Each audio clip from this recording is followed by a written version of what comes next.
Before we start, I just need to ask, which one of you was it that thought it was really funny to sign me up for over 50s insurance websites online? This has happened.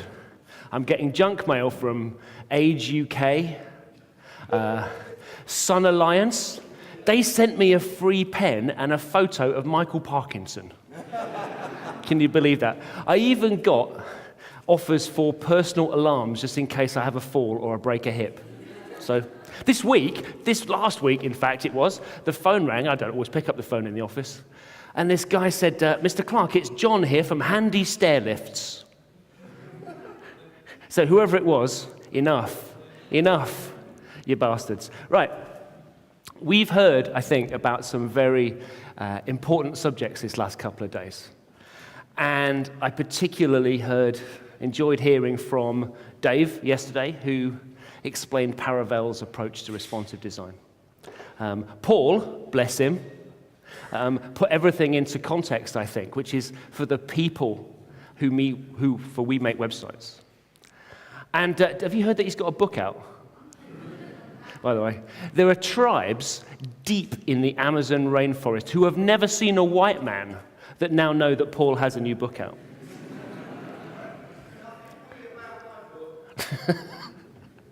And then Josh, who I've learned so much from over these last few years, and that was only on the first day. And then today we heard from Zoe, who I've wanted to meet Zoe for such a long time. And for anybody that's coming to my workshop tomorrow, she explained Flexbox far better than I'm going to, which is a shame. And Nathan, who developed what is my favorite grid design tool, GridSet. That was the best masterclass in grid design that I've ever seen. So when I gave this talk, I called it a modern designer's canvas because I was originally going to talk about tools and processes that I use when I'm designing. But being a good designer or a good developer is so much more than knowing how to use tools and working within a process. It's also about the way that we approach what we do and our attitude towards it. So I'm going to talk about 4 lessons that can help us do what we do better. And these have been important to me, especially over the last few challenging years when how we make websites has changed so much. And these are lessons that I learned a long time ago. They're lessons that I learned at art school. And these are finding a medium that expresses our interests and our talents. How not to get intoxicated by a process or to fall in love with the tools that we use.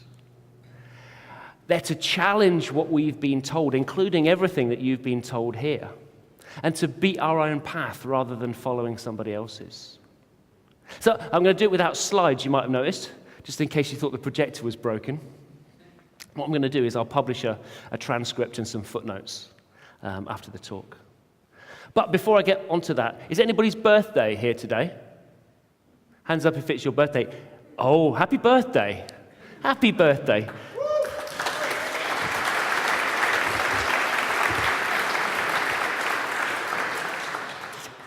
You share your birthday with some famous people. It's badass Paul Boag lookalike Bruce Willis's birthday today. He's 58. He's almost as old as you are. One of my favorite comics, Tommy Cooper. I can't tell jokes. He was born today in 1921. Terry Hall from The Specials. He's 54 today. Now, he's the guy that needs the free pen and the alarm for when you fall over and break your hip. Right. I love The Specials. Anyway, the reason I bring this up, it's also 30 years, give or take a week or so, since I applied to go to art school. 30 years, can you believe that? That was in 1984. Now, it's really funny thinking back. Back in 1984, we thought that the British government spying on its own people with our own technology was some kind of dystopian fiction. How little we knew. Now, what I learned at art school That stayed with me over the 20-something years since I graduated, and these have been lessons that have helped me get started in this business. And that's a business that wasn't even on the horizon back in 1984. And they're lessons that have helped me adapt so that I could stay in business when the business of making websites has changed so dramatically. And they're lessons that have allowed me to take risks with that business, risks such as adopting web standards and responsive web design, when a lot of the people around me were still holding back. And art school taught me a lot. Honestly, going there, though, was a very humbling experience because I'd come from a small town where I'd always been in that top tier for art. You know, I was only one of 2 people that went to university to study art that year, and I felt when I got there that everybody else was better than I was. It was funny. And I imagine that's how many people feel when they come to a conference like this. You know, we're the experts in something where we work, but at an event like this, everybody seems to know a little bit more than we do. You know, I feel like that. And I also sometimes feel it when I read an article about some new language or technique or a tool that I think I should learn about. And I don't think I'm the only person that thinks like that. You know, technology is supposed to make our lives less stressful, but it's hard to think of another industry where things change so regularly. Do you ever wonder about doing something else, about giving it up, about leaving the web? Sometimes I do. Sometimes I think about being a blacksmith. Can't be that hard, can it? You know, I can imagine just, you're sticking something into a fire, then you're hitting it with a hammer. How hard can that be?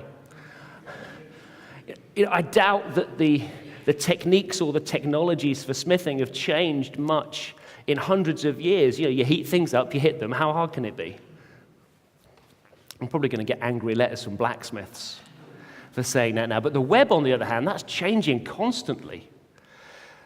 And I've got to admit, I am more confused than ever about what I need to learn. I think it's hard not to feel stressed by the thought that we have to learn or maybe aspire to be an expert in just about everything. And sometimes that stress can turn into mild panic because we feel that everyone else knows something that we don't. You know, when I started designing websites, I used FrontPage and then Dreamweaver. That was an upgrade. And one of the biggest challenges that I made to what I do was at the start of the web standards movement when I started to write HTML and CSS. And I think many designers did the same thing, but some people think that's not good enough anymore. Jeff Croft, he wrote in January, "What we may not have realized is that once browsers don't suck, being an HTML or CSS guru isn't a very marketable skill," he said. It's not very reassuring, is it? "Diversify or die," he said, and then he pointed out that front-end developers going for an interview are just as likely to be grilled on Backbone or Angular or Node as they are about HTML and CSS. But does every front-end developer need to know Backbone or Angular or Node? What about designers like me? You know, I learned to write HTML and CSS because I needed them to express the designs that I made. So code, that became my medium, because designing became more than making artists' impressions of websites. And HTML was the first code that I worked with. But some of my more technically inclined friends, they came to use those same languages after they'd learned to program. So although we both know HTML and CSS, their working knowledge is really very different to mine, because they know programming. You know, they understand JavaScript. They're comfortable on the command line. And they're technically minded enough to understand things like Backbone or Angular or Node. You know, me, I couldn't write a script if my life depended on it. Imagine sometimes being taken hostage, like Tony Stark at the start of Iron Man, and some guy saying to you, some guy in a balaclava, "You will write me a carousel plugin." I'm going to be in serious trouble. Not even my extensive knowledge of blacksmithing is going to help me there. And that's because my mind works in a very different way, and I've got a different working knowledge. And this comes from my art and design background. So I might not know Backbone, but I'm a devil with a Bezier curve. So assuming that someone has the same knowledge as you because they share common languages like HTML and CSS, that can leave people baffled. And I see these assumptions being made in articles and tutorials. Never on Smashing Magazine, obviously. I see these made all the time and time again. I know that I don't have a mind for development. So I don't feel under any pressure anymore to learn development tools or technologies unless they're going to be directly relevant to the work that I'm making. There's a very strong likelihood that if you're a designer, you probably won't ever need to know how to write a grunt runner. I thought a grunt runner was like a road runner. Apparently it isn't. And designers, we may also feel pressure to learn about tools and technologies that have traditionally been the province of those of us who are more technically minded. But at the same time, we might still feel pressure to learn subjects that have their roots in other more academic areas. I'm talking about subjects like information architecture, content strategy, or research, maybe even analysis of data. But do we really need to be experts in all of these areas to be good designers? It's easy to feel disheartened when you think that simply designing isn't enough, or that making something to be beautiful is somehow a superficial endeavor. If you feel like that sometimes, then I'm with you. But we should always remember that making something beautiful takes knowledge and it takes experience and understanding proportions, ratios for layout, knowing color principles and seeing typography, really seeing it. These aren't some things that you can learn overnight. So far from being superficial, making a website pretty is actually a skill that we should be really proud of. And it's also a skill that's going to be in demand long after the latest fashionable development framework's been forgotten. So I'm not saying that we shouldn't learn new things. I'm not saying that we should stay within our comfort zone. What matters is finding the right medium to express our ideas and our talents. So we'll likely not need to learn everything, but we will need to learn how to be great at the things that we do. Jeffrey Zeldman wrote recently, "Now may be the time to up your game as a graphic designer or an experienced designer or a front-end developer." He said, "Diversify or die might be overstating things a bit, but follow the path you love will always be good advice." And I think if you follow the path that you love, you'll find your medium. But it won't always be what you expected it to be. Now, when I went to art school, I thought I was going to be a really good painter. And that's because in high school, painting was as much about precision and about predictability as it was about creativity. High school art classes were about learning techniques so that we could reproduce a painting of something that we probably painted several times before, but this time we had to do it under exam conditions. Many people speak today about designing with data so that we can produce designs that are predictable. And that's something that a lot of people crave. And that sometimes makes them lean on data rather than relying on their own intuition.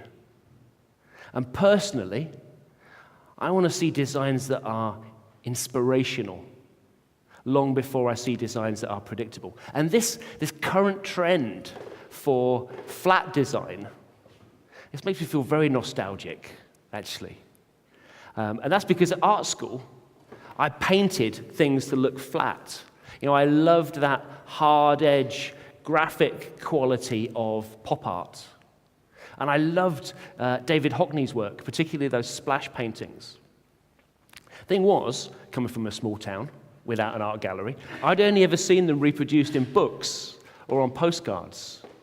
And they're obviously a lot smaller, but the printing process, it also flattened them. It took away all of the subtlety and the depth. And I didn't realize until I saw the paintings in the gallery what they were really like. So what I discovered when I reached art school was that I was actually a really pretty poor painter, honestly, when I compared myself to everybody else. That's because unlike them, when I painted, everything just ended up looking flat. It doesn't matter what the subject was, it just ended up looking flat. And it wasn't the content that I'd chosen, it was my technique. And I think the way that I painted said as much about me as it did about what I was painting. Now, we hear a lot about the benefits of iterating a design today, and that's an approach that I recommend to clients. But for me, anyway, painting wasn't an iterative process. I couldn't let a painting develop over a period of time while I worked across a whole canvas. Couldn't do it. I couldn't gradually add layers of paint. That's because I couldn't trust in low fidelity, the sort of low fidelity that we see in things like grey box wireframes today. I didn't have the patience or the faith to iterate. So I needed to work in high definition, high fidelity right from the start. And I suppose today's equivalent would be skipping over sketching and diving straight into Photoshop to create some kind of high fidelity design. So instead, what I did was I worked on one little part of the painting until it looked finished, and then I'd move on to the next part. It was like painting by numbers. And when I did it, I kept my eyes so close to the canvas that I couldn't see what the whole painting looked like from a distance. I missed seeing the whole because I was focused entirely on those parts. So as a result, what I painted, it didn't just appear flat, it was disjointed. And that's something I'm seeing with website designs today.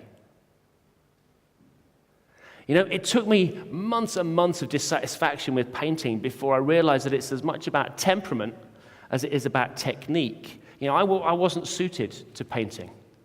It wasn't the right medium for me to create my ideas, but I was fortunate because the degree that I studied was unstructured. And what this meant was that after the first couple of weeks, where we just got used to where we were, we got left as unsupervised as we wanted to be. There wasn't a timetable, there weren't any lectures, there was no set work except a dissertation that we had to write. I wrote mine about Batman. We got there and our tutor said, hello. And then they came back 3 years later and went, so, what did you do? It was brilliant. And that lack of structure, it allowed students to move between disciplines, between painting and sculpture and printmaking or photography, whenever we wanted to. But this lack of supervision, this lack of structure, didn't suit some people. If somebody wasn't motivated, if they didn't know their path or what their medium was, they quite often floundered. Some people, they just couldn't cope at all. So they switched to another course, maybe one that offered more direction. Some people left altogether. A few people that I knew moved into the life room, and they just never left. They spent 3 years drawing flabby flesh because they craved the predictability, the reliability that the life room gave them. So they became incredibly technically proficient, as you might expect. But proficiency doesn't guarantee good art, and it doesn't guarantee good design. So let's talk about how not to get drunk on process. In high school, we're taught that there's only one right answer to a question. Our entire education system, some people might say our entire political system, is built on the foundation that an answer is either right or it's wrong. So something either is or it isn't. It either happened or it didn't. Something's either possible or it's not, and we need things to be right. We try to find the right way to do something. It's one of the reasons why we come to conferences. We want to know the right, best way to work with grids. We want to know if Flexbox is something that we should use. We want to discover the best process for designing and developing websites in this responsive era. We want to create systems that make outcomes predictable. But what if there is no right way to work with grids? What if Flexbox is useful just sometimes? What if there is no best process for responsive design? What if a system hinders the creative process? Samantha Warren wrote about her style tiles in A List Apart, and she said, style tiles are the cornerstone of a solid design system that sets client expectations and communicates the visual theme to all project team members. Designing a system rather than site pages gives your team the tools to create a living, breathing website. Now, I've been writing about setting the wrong expectations for quite a few years. In particular, I wrote about how when we use the processes and the tools and the artifacts that we brought with us to the web from historical media, when we use those inappropriately, they can really hinder communication and they can reinforce the wrong expectations. Now, since the earliest days of the web, designers like me, we've been using graphic tools, Photoshop or Sketch, to create full-page visuals that somehow attempt to demonstrate how a website is going to look when it reaches a browser. Designers will often create dozens of templates or pages. And these comps, these PSDs or flat visuals, these design artifacts, they haven't just been used for experimenting as part of the creative process. They've actually become the currency of web design. That's because designers exchange them with clients for approval and then for money.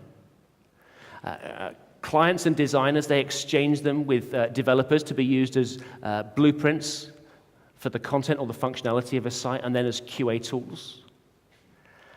But despite their popularity, despite their longevity, they're actually terribly ill-equipped for any of those roles. These static visuals, they're bringing a knife to a gunfight. They can only communicate something that's superficial, that's artificial. They're kind of high fructose, really, really sweet. And although they haven't got any nutritional value, people still love them. They still want more. And we designers, we've largely learned to live with the deficiencies of these static visuals. And we offset them against our familiarity with the tools that we use to make them. So worse than any deficiency is the absence of communication that often happens when we hand over a visual and ask somebody to judge it. If instead of using visuals as aids to communication, we often try to let the visuals do our talking for us. And this happens especially when we email them, maybe when we upload them to Basecamp alongside some kind of vague request for thoughts. When we hide design artifacts in this way, we leave a tremendous amount to misinterpretation. And because of that, we're far, far more likely to set the wrong expectations. And that's because things like type rendering is going to look different on a real device. Fonts are not going to be exactly that size on every screen. Layout will be different at different viewport widths. So if we think, what are the goals when we show someone, usually a client, a static visual? Once we're past that feedback stage, we're probably looking for approval, for someone to sign off on a design. And we need that approval so that we can either conclude our business or we can signify that a design's ready to move on to another phase. But of course, we're not really asking people to judge that visual at all, are we? in reality, we're asking someone to look beyond that visual and to judge what they extrapolate from it will be the look of the finished website. So in effect, what we're saying is, here's a better than artist's impression. But for their judgment to be at all meaningful, we need to make our visuals of the highest fidelity. Ideally, we'd like them to look identical to a screenshot of the final page. When we use visuals to get sign-off in this way, we're implying that the finished web page is ultimately going to be a facsimile of that visual. It's going to be a carbon copy. It's going to be a clone. And if that's not what we're saying, well, what was the point in asking someone to sign off on approval for it at all? So have you ever wondered why responsive websites are part? Why so many web pages are fixed width and centered in the viewport? Do you think that's got anything to do with the fact that a client signed off a fixed width visual? I'd say that one's a direct result of the other.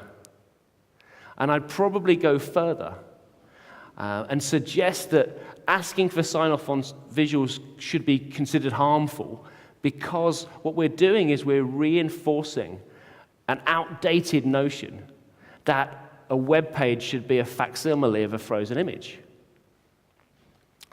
Now, we've been suffering from the effects of this notion for years and years, because when we ask for sign-off on a frozen image, we immediately leave ourselves open to the problems that come when we have to later implement that design.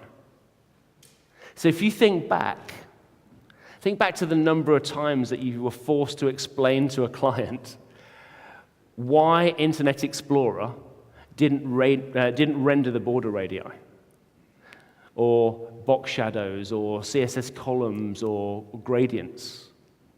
Think about how many hours you wasted then employing polyfills to prop up some aging browser, just so that it could live up to the promise that you made when you sold them that visual.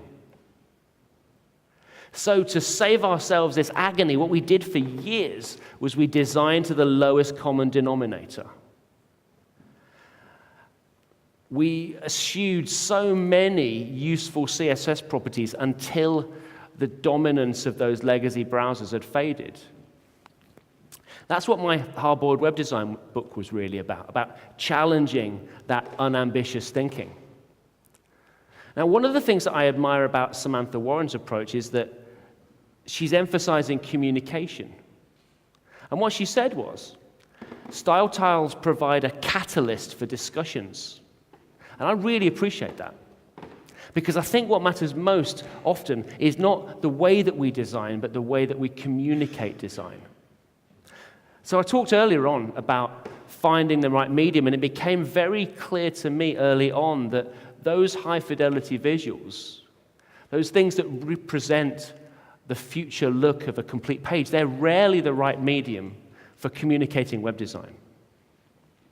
Because when a visual encapsulates everything about a design, instead of helping us to find clarity, that visual often provokes multiple conversations about different topics all at the same time. So we might want to talk about typography, and instead the client's eyes, they're drawn across the page because they've got distracted by their logo. Other times we might want to talk about color, maybe as part of an interaction vocabulary, but they can't help noticing there's an out-of-date product photo. And people can become too easily distracted. And conversations become unfocused because when we show the totality of a design too soon. So I've been searching for a better medium to communicate my designs, and I found it incredibly helpful to separate design down into individual components. Separating components from layout, they can help everybody to focus on the design while they don't set any expectations about how those components are going to be arranged across responsive viewport sizes. So I said earlier on about how we love to identify patterns, how we love to create systems because we crave predictability. That's why we're always searching for the right process. But although the approach of separating components from layout and designing them independently, that's helped me a lot to improve communication. I know that it's an approach that doesn't work for everyone, and it's certainly not right for every project, which is why I'm wary of defining it as a process. I'm wary of that because I've learned how important it is for us to not let our processes define what we make. When I read about design process, I'm often worried about how now, today, we're simply replacing one set of design artifacts with another.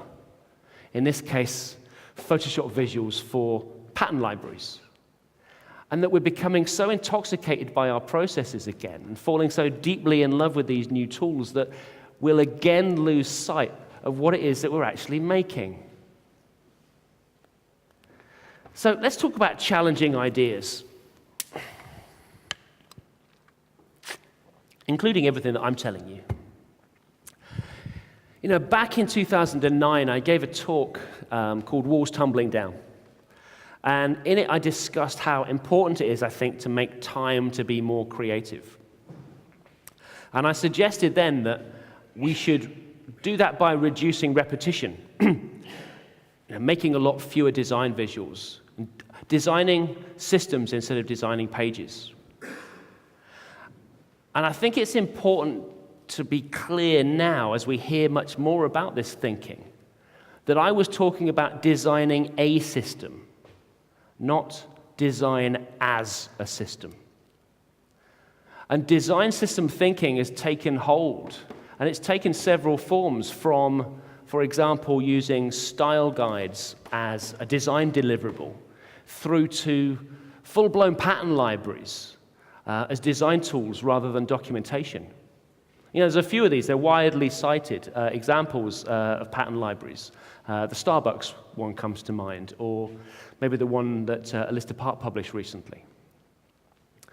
And one design system that's become, I think, synonymous with responsive design is Brad Frost's atomic design. And Brad wrote last summer about this, and he said, "Lately, I've become more interested in what our interfaces are comprised of and how we can construct design systems in a more methodical way." And then he goes on to talk about how his atomic design system is comprised of atoms and molecules, organisms, templates, pages. The end result of which, he says, is a clear methodology for crafting design systems. Because of that, we can create systems that promote consistency and scalability. Now, Brad's inspiration for atomic design was chemistry's periodic table. I don't know about you, I can't think of anything that's less creatively stimulating than that. Now, not everybody is convinced about abstracting design the atomic design way. Mark Bolton wrote late last year about his concerns, and he said, "Conformity and efficiency have a price, and that price is design. That price is a feeling of humanity, of something that's been created from scratch. What's described is not a design process, it's manufacturing. It's a cupcake machine churning out identical cakes with different icing, but they all taste the same." And I think that it's really important to remember that creativity can never be, almost by definition, should never be as predictable as a manufacturing process. We need to be very careful indeed about attempting to rationalize creativity by molding it into a process. Fletcher Kniebel, he was an American writer born way back in 1911, and he said, famously, "It's now proved beyond doubt that smoking is one of the leading causes of statistics. We have data everywhere. But instead of finding more time for research and for data gathering, do you know what I'd like to do? I'd like to find time, I'd like to use that extra time for coming up with new, better ideas. Because no amount of research is a substitute for a good idea. At least not on its own. Peter Siebel, he's one of the designers at Etsy, and he wrote back in 2012, "Science is powerful, and it would be silly to abandon it entirely. And it would be equally silly to think that science can somehow replace strong, talented designers. The goal should be to combine the two."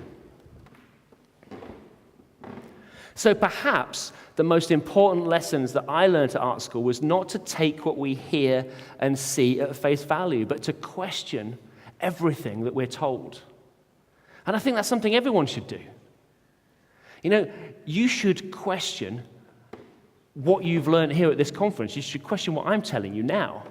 I want you to always ask, can I do this better? And remember, just because something's been done doesn't mean to say that you can't do it better. Now, I know that a lot of people say that the sequel is never as good as the original. I suppose that's sometimes true if we think about Alvin and the Chipmunks. I haven't seen that, but it's Paul Berg's favorite film. Oh, yeah? And there's plenty of instances where I think that the sequel is actually better than the original. I'm thinking about Empire Strikes Back. Who's going to disagree with me there, right? Indiana Jones and the Last Crusade, I think better than Raiders. Wrath of Khan, rest my case. So there's nothing that we can't improve. And we should remember that we don't have to improve it for everyone. It's actually more important that we improve it for ourselves.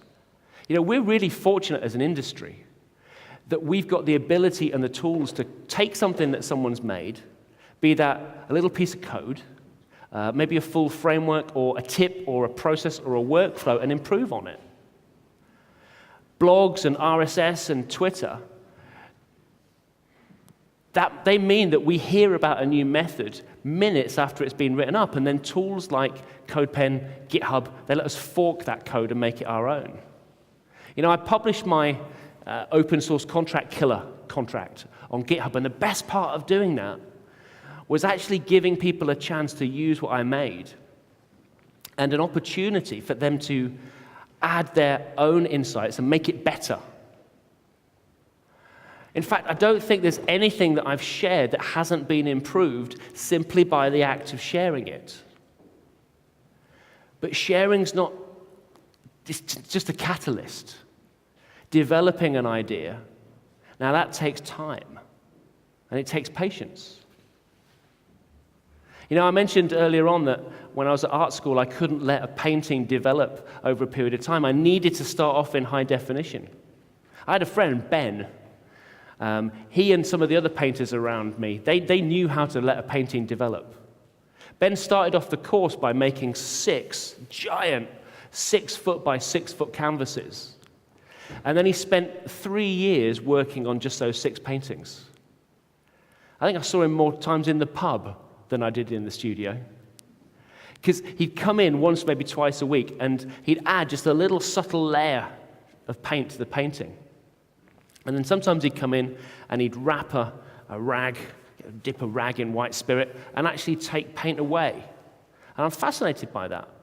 By the idea that we can actually make something better by taking something away, part of it away, by reducing it, by simplifying it, rather than by adding to it. And it took a long time for Ben's paintings to develop, not just in terms of the fidelity, but also in the purity of his idea. And I wonder now, looking back, when he started painting, did he have a clear idea as to how those paintings would develop? I actually really hope he didn't. I hope that he allowed his ideas to develop as he painted them. Anyway, by the end of the course, he had 6 beautifully, subtle, exquisitely layered paintings that I could only dream of making. So it's important, I think, to ask, can I do it better? Challenging an idea in an implementation, it doesn't disrespect the idea or the person who shared it. It's important to remember that. I know, I'm sure many other people know, how wonderful it can feel to see an idea referenced, improved, maybe even taking on a life of its own. And challenging well, doing it well, really respects the idea and the person who thought of it. Now, I know that challenging isn't always easy, particularly when we don't think of ourselves as equals with someone else. It can feel uncomfortable to compare ourselves to others. But we should always remember that we each contribute from our own perspective, and that perspective is as equally valuable as any other. I work in my own little studio, my wife and one other designer. So our ideas on process and on workflow, they're going to be very, very different from other small teams, but they're also going to be different again from people who work inside large companies or organizations. But that different perspective can take an idea in a direction that its originator couldn't have foreseen. We can make an idea immeasurably better simply by looking at it from a different point of view. You've all sat here for the last couple of days looking at this stage. Has anybody wondered what it's actually like up here? Do you want to come find out? Have you wondered what the room or the people around you look like from here? If you don't want to come up, you don't want to stand on your chair in front of everybody, do it when you get back to work. Because something as simple, maybe as foolish, as standing on your desk can remind you that there are other perspectives, that there are different ways of looking and there are different approaches to just about everything. So challenging what we're told, challenging conventional wisdom can have its consequences, particularly if other people have a vested interest in what we're challenging. And those consequences might be greater maybe if you work in an organization than if you work in a little company like mine. But I built a business where it's possible for us to challenge conventions and to use new ideas without too many consequences. And that's why when I wrote about the serving a single universal style sheet, as Zoe mentioned today, to all legacy versions of Internet Explorer, it wasn't just an idea. I'd already tried it out on my clients for months and nobody had complained. So whether it's designing in a browser or pushing ahead with cutting-edge experimental CSS techniques, maybe like Flexbox, those ideas might not be mainstream now, and the reaction to them can sometimes be a little less than complimentary. But it won't be long before we're all using them. And I think the reaction can come often from a reticence to change.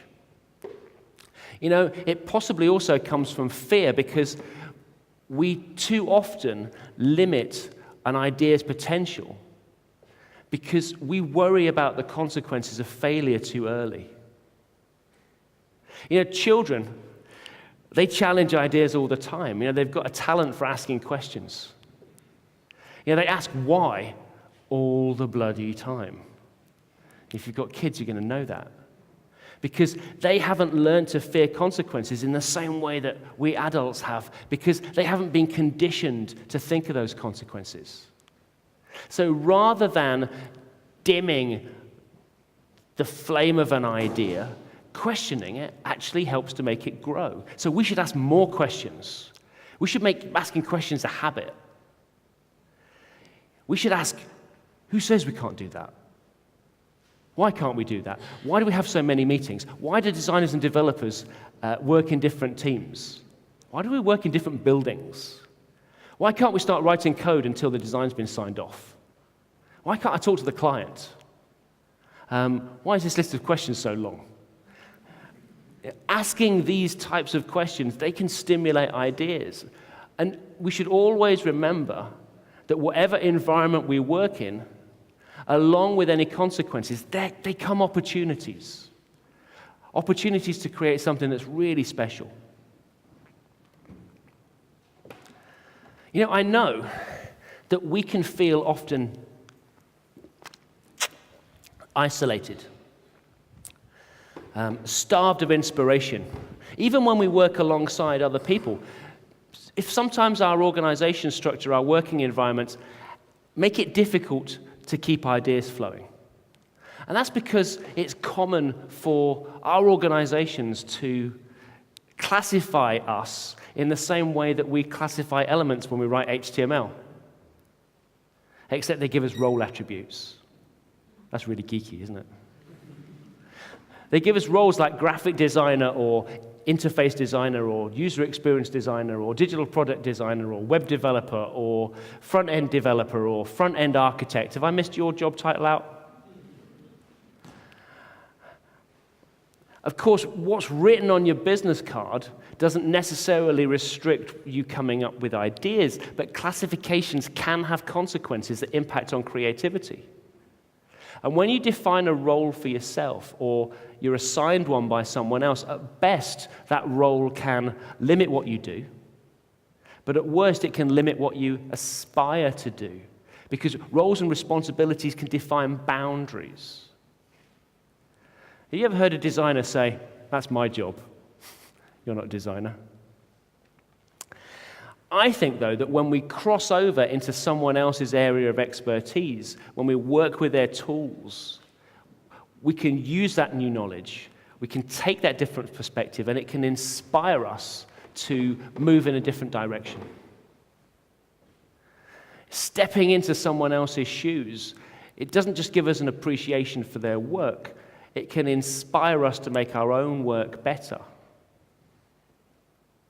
The most successful projects that I've worked on in recent years, they've been the ones where instead of people working in specialist teams, the client created a project team that included people from all disciplines, designers, developers, content specialists, and everybody worked alongside each other in a single space. And this fed us new ideas, and it coincidentally helped, for example, when we invited people in with user testing, because everybody brought their phones with them. Kind of had this extra benefit. And the best projects for me are always the ones that are filled with questions, because those are the ones that prompt us to be creative with our answers. Aaron Swartz, the late Aaron Swartz, wrote, "Be curious, read widely, try new things." I think a lot of what people call intelligence just boils down to curiosity. And I think often curiosity is a trait that we've lost. And as well as asking why, we should perpetually be asking what if. This year is the 10th anniversary of many groundbreaking articles that were published on The List Apart. And those articles made it possible for us to do what we do today, making websites. And many of those authors, they asked, what if? People like Doug Bowman, he's now the creative director at Twitter. And at the time, I don't know whether you remember this, but Mark Newhouse had already written about how you can turn unordered lists into tabs into navigation. We take that for granted today. But those lists still look really boxy, and people complained that CSS designs were boring. So Doug simply asked, what if I just used 2 background images to make tabs? And he invented the sliding doors technique. Same thing with Dan Cederholm's faux columns, or Patrick Griffith's elastic design, or Dave Shea, who recently relaunched the CSS Zen and he asked, again it was in a list apart, what if I put all of my images into all my icons into one image? And he invented CSS sprites. And that's something that's really stood the test of time. We still use that today. So asking those questions, asking those what ifs, it helped to spark ideas that went on to change the way that we develop and design websites for the next 10 years. So being curious works just as well today as it did then. So I think I'll sum up. Being at art school, it taught me a lot of things. In fact, I learned more about work and about business and about myself than I did about art. I've remembered and I've tried to apply those lessons in everything that I've done in the 30 years since. And for over half that time I've worked for myself. I've made websites for people. So the lessons that I learned about staying self-motivated, they've been invaluable. I don't want to forget that. Art school taught me probably the most important lesson of my working life, and that's to be adaptable. You can imagine I'm in a different place now than I could have imagined back then. And you're going to be in a different place in 10 years than you can imagine now. You shouldn't forget that. So finding a medium to express your interests and your talents is vital. I've learned since then that it's too easy to become intoxicated with a process and to forget what really matters, which is the idea. It's too easy to fall in love with tools, be they printmaking tools that I was obsessed with at art school or today's fashionable development framework or application. Because used thoughtlessly, any tool or process can become a distraction. I don't want to forget that lesson. And I'm also not going to forget the people that made it possible for me and all the other speakers that you've heard over the last 2 days to stand up here and share what we know. I can't imagine that there's another industry filled with people who share what they've discovered with total strangers quite so freely. And that's what I hope you're going to do. Take what you've learned here and then go and make something better. And most important of all, share what you make so that other people can learn from it. Seth Godin wrote recently, the generosity of standing up and speaking comes through. We have to acknowledge to ourselves that the decision to be generous and to stand for the work that we do is the element of our brand that matters most going forward. So what do I mean by a modern designer's canvas? It's not Photoshop, it's not Sketch, it's not pattern libraries or style guides, it's not breakpoints or media queries. It isn't any of these things. It's actually up here. It's in our minds and in our ideas. And it's also out here in the people that we inspire. And actually, they are really the best, the most important, and the longest lasting work that we can make. So thank you very much for 2 incredible days. Thank you very much.